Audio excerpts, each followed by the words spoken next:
Welcome again to the Thinc Conversation series, where we explore issues shaping South Africa. I'm Lucky Mathebula from the Thinc Foundation. I'm in conversations with South Africans about how leadership can improve our country. This is more than a conversation. It is a thought-provoking dialogue for a nation beyond transformation and transition. This edition focuses on the 100-year heritage of Afrikaans as a language. And I'm here joined by Dr Theuns Eloff, who is the chairperson of the trust that is responsible for the development of the Afrikaans language. Maybe I should start by saying, welcome, Theuns. Baie dankie, Dr. Mathebula. Lucky. Thank you. Theuns, we see there are celebrations of Afrikaans having been 100 years as an official language. And what does it mean for South Africa? What does it mean for the world that Afrikaans is turning 100 years? What does it mean for South Africa? Thank you. As a language. Yeah, perhaps I should start there by just stressing that Afrikaans was declared an official language alongside Dutch and English. Dutch stayed an official language until the 1960s. So we're actually three, but then later only two. But obviously Afrikaans has a much longer history. We have proof that the first written Afrikaans was written in Arabic script in the late 1500s along the coast where Dutch sailors and the Khoisan had contact. And obviously then it became more of a mixed language. And the other milestone was in 1875 when there was this association of what they called True Afrikaners, and they said we must develop the language. And I'll come back to that. So what does it mean? It means that one of the official languages of South Africa is now as old as the other one, English, in official capacity, and that we can look back and see what we can learn from it. What are the good things and what are also the bad things. And so we formed a committee called the Afrikaans 100 Oversight Committee, of which I'm chair, and we said we'd like to create a format in which ordinary people on the ground can celebrate Afrikaans as an official language, and we were astounded by the reaction. Very little money was spent, but people at the local level, schools, organizations, just spontaneously under this umbrella of Afrikaans 100 started with celebrations. We also had discussions, debates about the past and about the present, about the future, and so it was sort of making sure that people knew about this. But also that they get to know about things they may not have known about it. So I think that's important. With regard to the world, it's a difficult question, but research shows that there are every year dying languages that are dying. Small languages in remote places when the last speaker dies. So a language is born over time, but a language can die in one day. And I think the world can also take note that the fact that Afrikaans is now officially 100 years old is an important step. And perhaps finally, Afrikaans is one of three languages that in the last 100 years became a language of science and of research also, together with Hebrew and one other, I think, Estonian. Okay. Look, yesterday it was Heritage Day. And it is so interesting that it was Heritage Day.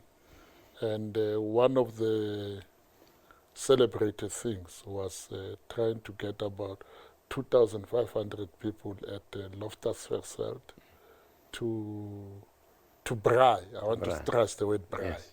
Yeah. To braai boerewors in order to break a world record held by Japan. Yeah.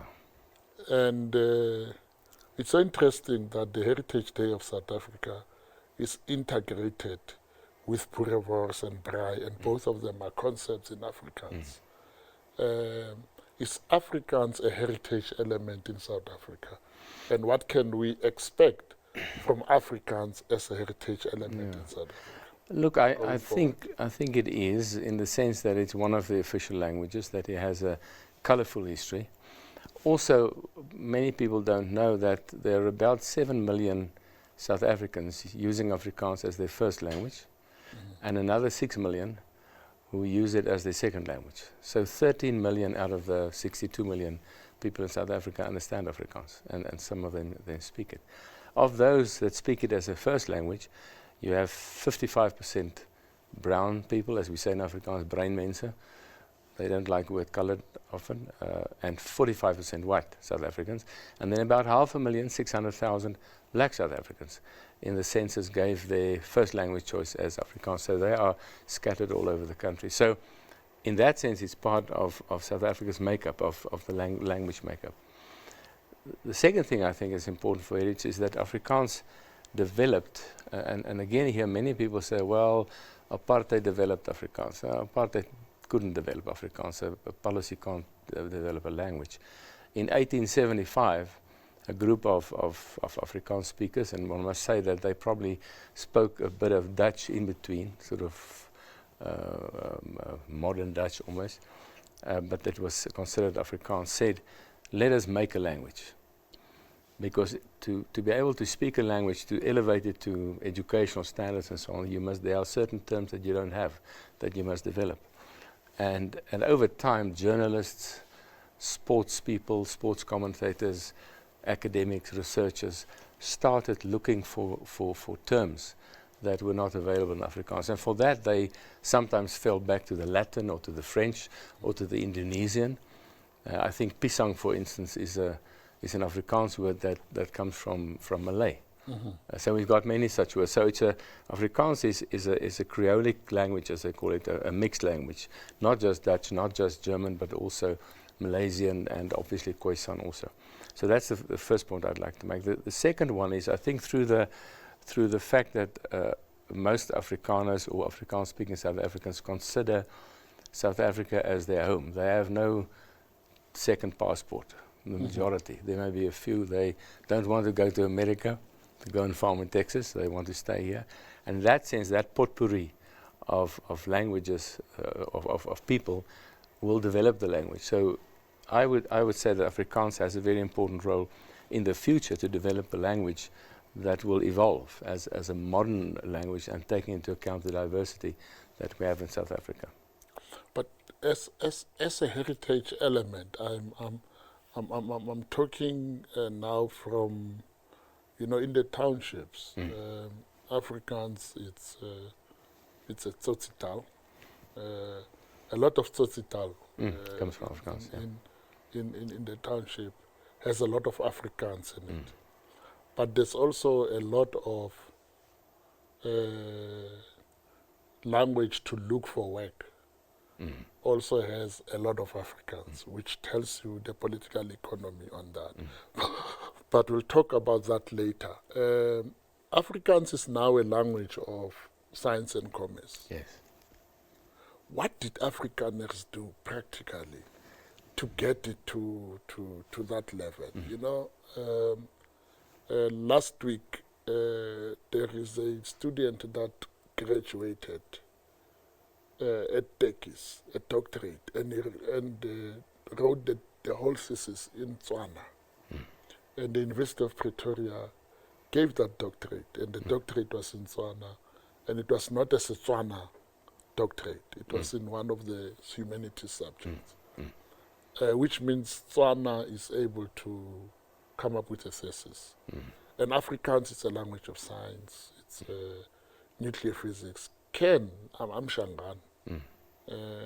Can I expect that what you did can be taught to other languages, so that one day I have Thinc there doing nuclear physics in Xitsonga? It's interesting. Let me first say what we have today that is different from what we had in the 100 years ago is the dominance of English as a world language. Now, it's not as dominant as we think, because Chinese, Mandarin, French is still, Portuguese is still quite strong in parts of the world. But in South Africa, there's a dominance of English, and I think that often the powers that be think that English is a language of reconciliation. I don't agree with them, because we were in the Boereoorlog and so on. But the point is that if you want to develop a language today, you have to do something different than just making it an official language. And it pains me to say that I think that our government so far has paid lip service to multilingualism and to mother tongue education. So you ask me, what did Afrikaners do? In 1875 they said, let's make a language, and they started with, very importantly, schools, Afrikaans schools for tuition. And that's been an ongoing quest until today with the Bella Act and so on.